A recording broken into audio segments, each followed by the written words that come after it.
Hi readers, I am happy to get to share a fun story with you today called Peter's Chair by Ezra Jack Keats. And he has so many great books and I love listening to his stories and reading them to children. And I'm excited to read this one to you today. We're going to work on something really important that you should do as a reader. I want you to think about how you can retell this story when we're all done.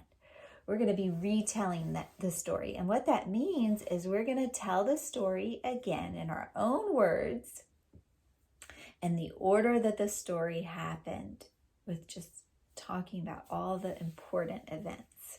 So we're going to think about how we can retell the story in the order that it happened, including all the important parts.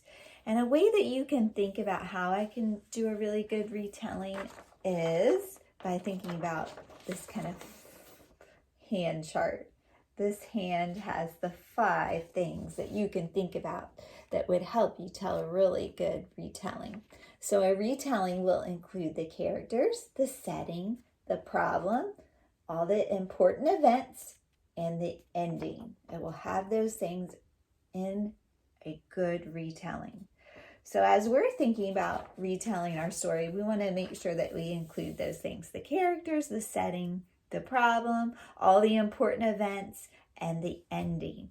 And if we do that, we should have a really good retelling. And good readers can retell stories because they're able to understand what happened in the story, because they think about, what were the characters, what was the setting, what was the problem, the important events, and the ending. They can think about those things as they're reading and make a really good retelling. And if you're retelling stories with your family members, or maybe a stuffed animal or a doll, it'll help you understand the story better, and it'll also help you learn a lot of new words, because whenever we hear a book, we hear some new words we've never heard before. Every time I read a book that's for an adult, I learn some new words, and you do too as a child. And in fact, I'm going to teach you 2 new words that you may not have heard. You may have heard them, but now you're going to really know what they mean. The first word is muttered. And muttered is kind of when you talk under your breath. You don't really want anyone to hear you, but you want to say it out loud. So say you and your sister or brother in a fight, you might say, "Oh, I'm so mad." And you mutter it to yourself. You say it just kind of to yourself under your breath so nobody else can really hear.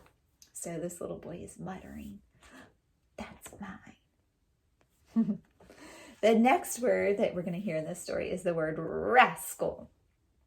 So that's like when a child or a person, an adult, does something you may think is silly or kind of like a trick, or you may even not even like it, but you would say, "Oh, you're such a rascal." And you're really saying to that person, "You're a trickster, you're silly, you're a rascal, you're doing something naughty." So a lot of times I might say to my daughter, "You're being a rascal right now," as she might be hiding under a blanket from me as I'm looking for her. She thinks she's being tricky with me. So I might say, "You're a rascal."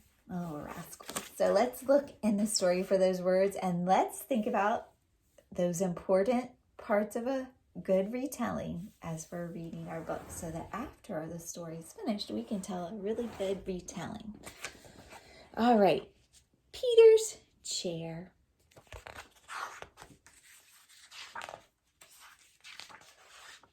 Peter's Chair by Ezra Jack Keats.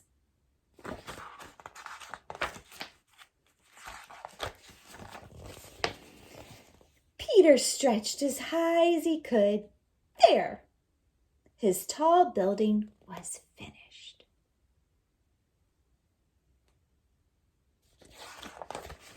Crash! Down it came. "Shh!" called his mother. "You'll have to play more quietly. Remember, we have a new baby in the house."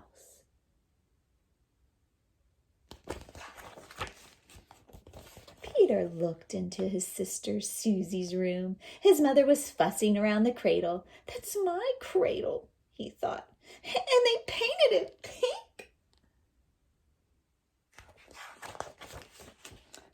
Peter, said his father. Would you like to help me paint Sister's high chair? It's my high chair, whispered Peter. So I'm thinking I'm learning about the characters and the setting, right? Those are important things to include in my retelling. So the story started with a little boy named Peter playing in his house when his mother says, shh, because we find out he has a new baby sister. And Peter starts to get a little bit upset because he's noticing that his dad has painted his cradle, and now he's painting his high chair.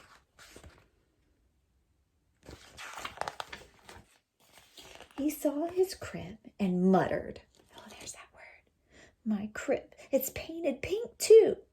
Not far away stood his old chair. They didn't paint that yet, Peter shouted.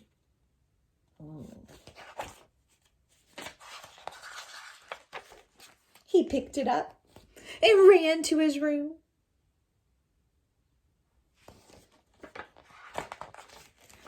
Let's run away, Willie, he said. Peter filled a shopping bag with cookies and a dog biscuits. We'll take my blue chair, my toy crocodile, and the picture of me when I was a baby. Willie got his bone. What's the problem in the story? I think I know.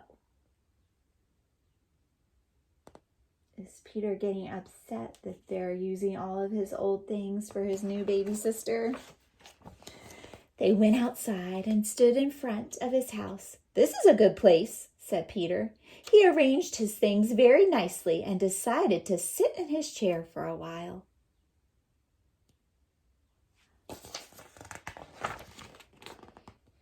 But he couldn't fit in the chair. He was too big.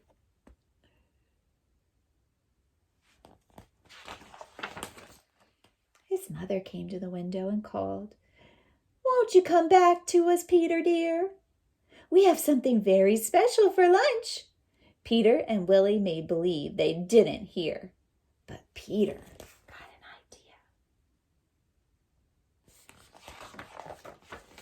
Soon his mother saw signs that Peter was home. That rascal is hiding behind the curtain, she said happily.